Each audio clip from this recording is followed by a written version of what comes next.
Karen, is there a new energy in Gary as I just characterized it? Absolutely. There's a sense of hope, there's a sense of purpose, and there is an absolute sense that we're going to build on our assets to make Gary the next comeback story of the Rust Belt. You know, I heard you say that on in several television interviews, that exact phrase, the comeback story of the Rust Belt. Yes. And quite frankly, if you came up with that, or Linda Key, or anybody on your staff came up with that, that's a great term Well, because it makes people think. And the reason I say that is that if you're, you got a lot of people here listening in Lake County, and they don't live in Gary. And a lot of times the image of Gary, surrounding Gary, is that, gosh, so much can happen here, but it just hasn't happened as we'd like to see it happen for many years. And to some extent, that leads to almost a surplus hopelessness about what can happen. To hear you say that, and then to plant this seed of the comeback story of the Rust Belt, really is refreshing. I mean, it really is. well, I think it's important that we look at the fact that it's not that Gary does not have assets. It's simply that they have been historically underdeveloped. And probably our greatest asset, which is our location, has oftentimes been ignored. Not only our location, but our transportation assets. When you look at, as you've already said, our lake and our location less than 30 miles away from Chicago, and the fact that we are in the midst of four major interstates, three Class 1 rail lines, that those run right through the center of Gary, then you know that there is great potential there, not to mention our jewel, which is our airport. So our job, I think, is to understand what those assets are and to really focus on those assets.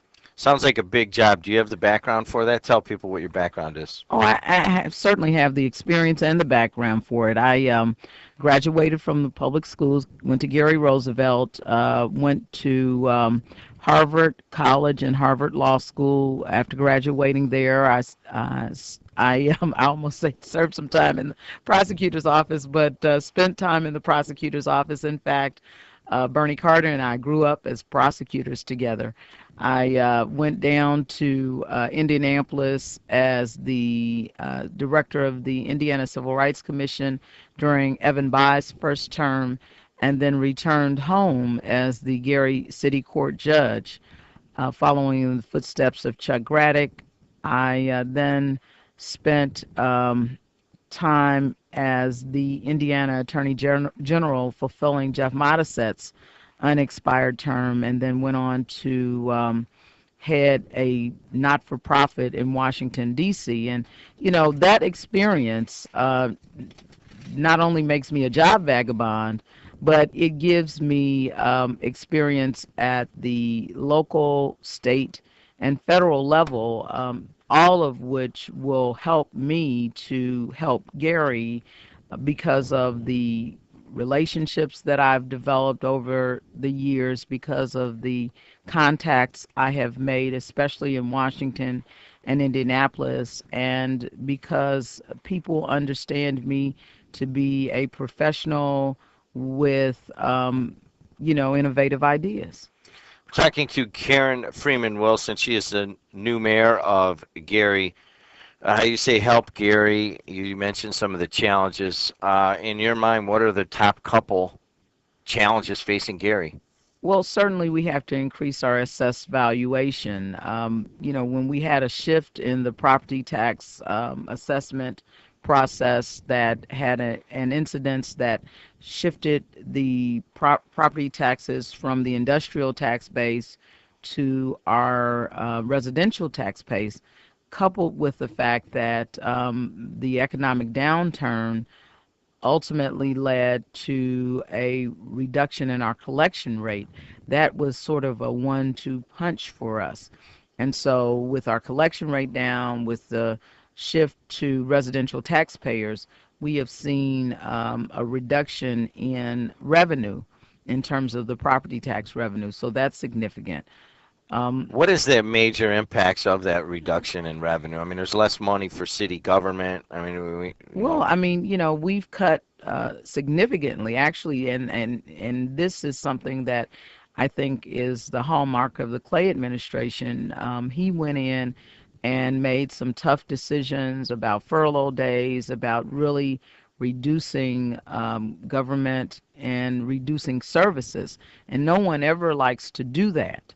But at the same time, it was necessary because the money simply was not there.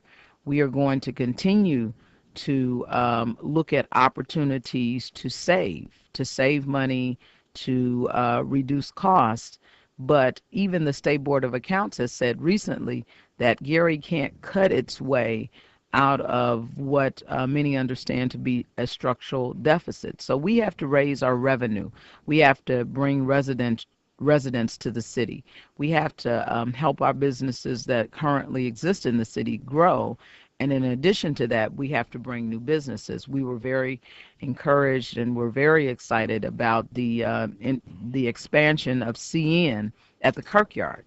So those are the types of business developments that we'd like to see happen over the next few years in the city of Gary, and that we're working hard to make happen through a reorganization where we have developed a Department of Commerce, and their sole responsibility is to shepherd business opportunities into the city and to make sure that it is done in a seamless fashion and without a lot of difficulty. so the number one challenge, of course, sounds economic. Oh, yeah, Yeah. it's economic. Outside of the economic challenges, what are some of those that you see as very important? Public safety. You know, we are facing probably one of the largest surges in burglaries in our city that we've had in the last 5 years. This last 6 months has seen us have record numbers of burglaries, and so we're developing a strategy to deal with that. We are also seeing the same thing with robberies. Now, the good news in the public safety arena, while no one likes to say that one death is okay, and I certainly would not imply that, the fact that we had 35 homicides last year, a significant reduction, is noteworthy and something that a trend that we'd like to see continue all the way down to one.